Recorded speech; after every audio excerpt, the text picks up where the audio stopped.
With the rise of 3D technology, a wealth of creative designs were unlocked. Designs that were once thought impossible to achieve within the confines of 2D landscapes. Games like Super Mario 64 and The Legend of Zelda Ocarina of Time would ignite this precision and go on to receive critical acclaim from critics and players for setting new standards on what video games could accomplish. These pioneers led to diffusive competition among developers, each striving to stamp their mark on the rapidly evolving gaming landscape.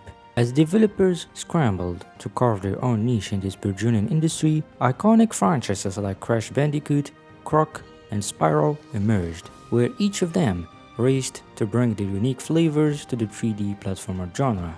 However, for every brilliant success like Crash Bandicoot, there were countless others that, despite their potential, struggled to find their footing in this increasingly crowded marketplace. One such overlooked gem is Sphinx and the Cursed Mummy. While overshadowed by its more famous brethren, Sphinx has a rich backstory and unique gameplay mechanics worth learning about. So what exactly is Sphinx and the Cursed Mummy? How did it come to be, and what's the story behind its development?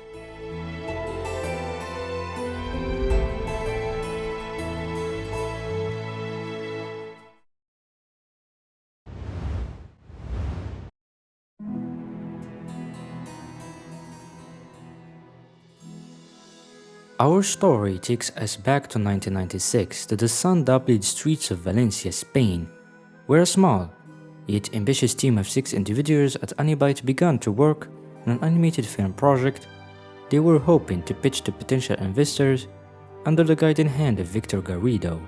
This endeavor would later be christened as the Luna Project. However, the project itself didn't kick into full production until a year later. After producing a few short animated cutscenes, the Luna project came to a halt in January 1999 when Anybyte struggled to find any interested investors. When it felt like the Luna project was destined to fade into obscurity, Anybyte brought the project to Eurocom. The UK-based company saw the potential of the project and stepped in to rescue it from the jaws of oblivion. And since Anybyte had already worked with Eurocom on the CGI cutscenes of 14 Wings before, the latter was heavily interested in bringing the project to life. With Eurocom at the helm, the Luna project was morphed from an animated CGI movie idea into a fully fledged video game. While some of the original designs like Sphinx, Anubis, and a few monstrous entities remained intact briefly, others were either reimagined or crafted anew from scratch. Production kicked off in early 2000 under the working title of Sphinx, and the project quickly attracted the attention of a publisher willing to fund and support its journey to completion, THQ. For Eurocom, a studio with a solid track record that included titles like 14 Wings and Hercules, Sphinx was shaping up to be one of their most ambitious endeavors to date. At the outset, the team set out to explore themes that were both fresh and unexplored. The project began with an Arabian aesthetic in mind, but as development progressed, the direction shifted dramatically. The turning point came when the mummy's design garnered widespread acclaim among the staff, leading them to embrace the allure and mystery of ancient Egypt as the game's central aesthetic. Once the developers committed to an ancient Egyptian setting, the original concept underwent a series of gradual transformations. Even the protagonist Sphinx was reimagined, evolving from his initial design into a courageous and heroic figure, embodying the epic spirit of the game. As the character design evolved, so did the world of Sphinx. The environments were vividly brought to life using Eurocom's proprietary Engine X and the Euroland editor, setting the stage for what was shaping up to be one of the best action adventures. Around this time, the game adopted a new polished title, Sphinx and the Shadow of Set. With Sphinx's revamped appearance and the mummy as his partner, the game was primed to guide players through an epic journey of hardships and quests. While the goal was to create gameplay that would resonate with Legend of Zelda fans, Eurocom sought to stand out by incorporating a unique DU gameplay system. one half focused on adventure, exploring the world, conversing with NPCs, and acquiring essential items. The other half was purely puzzle-oriented, offering a fresh twist that set the game apart in a crowded market. Of course, not all the ideas initially planned for the game made it into the final product. Several concepts like Sphinx transformation abilities, shown in early beta footage, were eventually omitted. Additionally, a significant portion of levels, enemies, and mummy abilities had to be cut due to time constraints and various development challenges. Despite these sacrifices, what emerged was a fantastic game from start to finish. After 3 years into development, THQ finally unveiled Sphinx and the Shadow Set at E3 on May 21, 2003, alongside a lineup of other games like Tuck and the Power of Juju, Alter Ego, and SpongeBob SquarePants Battle for Bikini Bottom. The way THQ treated Sphinx and the Shadow Set is nothing short of fascinating, especially with the effort poured into the decorations and overall presentation of Sphinx. The game was prominently showcased alongside many competitors through a demo portal, allowing players to savor its charm before its official launch. Yet, despite the polished efforts and creative direction invested in the game's presentation, THQ's marketing strategy outside E3 seemed to fall short. Many argue that Sphinx didn't receive the promotional push necessary to stand out amidst the flood of titles hitting the market at the time. Rated T for teen. Sphinx, it's up to me and you. Well, mostly you to save Egypt. These guys think they're scary, but they don't scare me. No, sir, not me. Oh, okay, that guy scares me. Yeah, him too. Oh, yeah, that guy. Oh, hey, look, a penny. Two heroes can save ancient Egypt. Sphinx, the mighty warrior, has amazing powers. And the mummy, well, he tries. Keep your head on a swivel because danger can come from anywhere. Fuck! Sphinx and the Cursed Mummy. After 3 years of development, Sphinx was finally released under a new and final title, Sphinx and the Cursed Mummy. Originally slated for a September release, THQ delayed the game until November 2003 for North America and February 2004 for Europe, making it available across multiple platforms. Critically, Sphinx and the Cursed Mummy was well received by both critics and players alike. It was praised for its lush environments, gorgeous art style, incredible sound design, memorable puzzles, and overall gameplay that masterfully blended elements from The Legend of Zelda with Egyptian mythology, offering a fresh twist on the action-adventure genre. However, despite its critical success, the game struggled to achieve strong sales. Neither THQ nor Eurocom released official sales figures, but a quick search leads to Video Game Charts, a website that tracks game sales. Despite being released on 3 platforms, Sphinx and the Cursed Mummy only performed slightly better on the PS2, indicating that it didn't quite capture the market as hoped. According to Video Game Charts, these are the sales data across 3 platforms. It's important to note that these sales figures might not be entirely accurate, but they do offer a glimpse into how Sphinx and the Cursed Mummy performed in the market. In an effort to boost sales, THQ reduced the game's price to $99 in North America, though whether this strategy had any impact at all remains unclear. Interestingly, there was another attempt by THQ to rejuvenate interest in Sphinx and the Cursed Mummy, which I discovered while browsing the official German Xbox magazine. A special edition classic Xbox bundle included Sphinx and the Cursed Mummy and a console featuring a unique Sphinx design on top. However, only a single unit of this special edition was ever produced.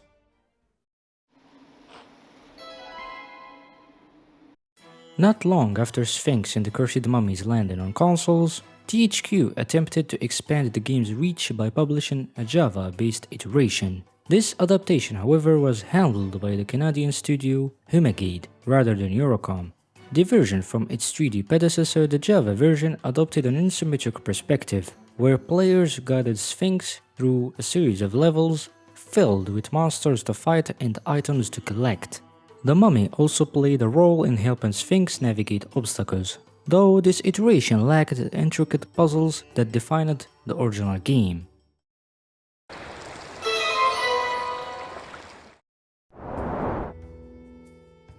From the very beginning, Sphinx and the Cursed Mummy was envisioned as a franchise, with Eurocom eager to see the character expand into other mediums like television, as revealed in an interview with Matt Sneap for Play magazine. However, despite this ambitious outlook, a sequel never materialized.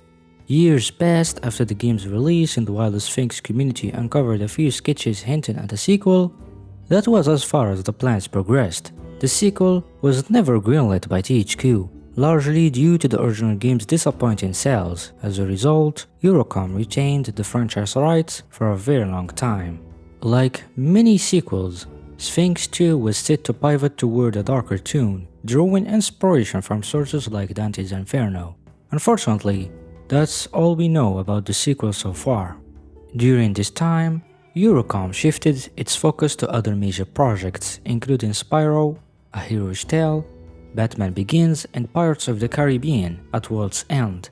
However, Sphinx remained a project close to their hearts. Years later, as mobile gaming gained momentum, there were several attempts to revive the franchise. Enter Cursed Mummy, an infinite runner-style game that put the spotlight on the titular mummy as the main character. Developed by the UK-based 8 Pixels Square in collaboration with Eurocom, the game aimed to reintroduce the franchise to a new generation of players.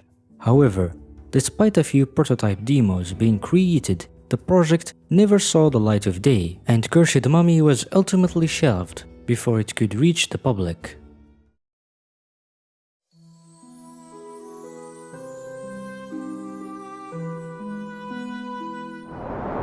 Shortly after Cursed Mummy failed to materialize, Eurocom's fate was sealed. On December 7, 2012, the company ceased all operations, resulting in the layoffs of hundreds of employees. The catalyst for Eurocom's downfall was a combination of financial instability and the disastrous performance of 007 Legends, which proved to be a coup de grâce for the studio. In an unexpected twist of events, THQ, already reeling from its own financial troubles, followed suit on February 6, 2013, announcing its closure and the cancellation of all ongoing projects. The void left by THQ's closure was quickly filled by Nordic Games, which acquired nearly all of THQ's intellectual properties in a substantial $4.9 million bid. And while this acquisition seemed like a lifeline, it offered no solace for Sphinx fans, as there was no mention of the game in Nordic Games' new portfolio. The silence persisted until a surprising development in 2016. In August 2016, Nordic Games changed its name to THQ Nordic and continued the streak of purchasing IPs in studios across the world. Shortly after acquiring a plethora of strong IPs like Desperados, THQ Nordic would finally acquire Sphinx and the Cursed Mummy on December 5, 2016.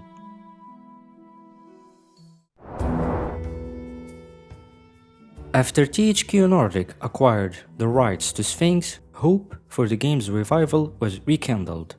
On January 10, 2017, Swyter, a dedicated solo developer, set out to remaster Sphinx and the Cursed Mummy. I was curious about how this remaster came to fruition, so I contacted Swyter directly to ask how the project began and what challenges he faced while porting Sphinx to PC platforms and the Switch. I'm going to share the full interview with Swyter with you. Here it is.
After almost 10 months of development, the remastered edition debuted on Steam and GOG on November 10, 2017, with a Nintendo Switch release following in 2019. This resurgence brought the Sphinx back into the spotlight, gradually drawing new players to its ancient Egypt. In a delightful twist, the revival also led to the creation of the Shadow of Set mod, allowing players to explore the game's previously cut content. This mod offers a great opportunity to delve into the lost material of the original game, enriching the experience with elements that had once been left behind. The question you're probably asking right now is, will Sphinx 2 ever happen? Personally, I find the odds slim. With HQ Nordic now under the Embracer Group, known for their tendency to close studios that underperform, the chances of a niche project like Sphinx receiving the green light seem quite low. Still, a part of me hopes that one day we might see a sequel emerge from the sands of time.